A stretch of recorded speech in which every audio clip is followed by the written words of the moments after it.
छात्र जीवनରୁ आरंभ କରି दीर्घ 15 वर्ष धरी बिजु जनता दलर जड़े सक्रिय कर्मी भावे कार्य करुवा युवनेता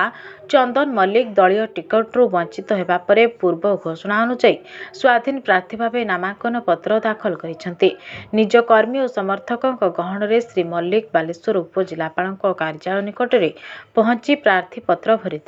रेमुणा विधायकों को बीजेडी बहिष्कार पर दल में देखा देथिबा सांगठनिक अचलावस्था को सजाड़ा दायित्व दि जाई तांको प्रार्थीत्व दाबी उपरे विचार कराजिबो बोली प्रतिश्रुति मिलिथिला। मात्र प्रार्थी चयन में निरपेक्षता अवलंबन होई नथिबा चंदन आरोप उठाई रेमुणार विकास पई स्वाधीन भावे निर्वाचन लड़िबाको घोषणा करथिले। सेही अनुसार से प्रार्थीपत्र दाखल करथिबा श्री मल्लिक कहिसंते चलित निर्वाचन में तांको एकमात्र प्राथमिकता रेमुणा निर्वाचन मंडलीर विकास हेबो बोली से प्रकाश करिसंते। या सहित युव वर्गों नियुक्ति को नहीं से अभियान आरंभ करेंगे बोली प्रतिश्रुति देइछंती। रेमुणा को जो भाव में अवहेलित कर रखा 2009 पाखर जो रेमुणा निर्वाचन मंडली गठित है आज पर्यंत रेमुणा निर्वाचन मंडली से भाई उन्नति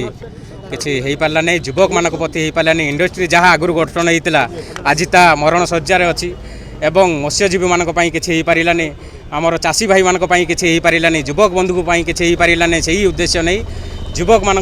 भाई मान उन्नति किभली चाकरी क्षेत्र सृष्टि करहब एवं चाषी मान किभली भाव में चाष क्षेत्र उन्नति करहब से उद्देश्य नहीं आम रेमुणावासी आशीर्वाद नहीं रेमुणावासी सहयोग क्रमे आज आम नामांकन भरवाई आसु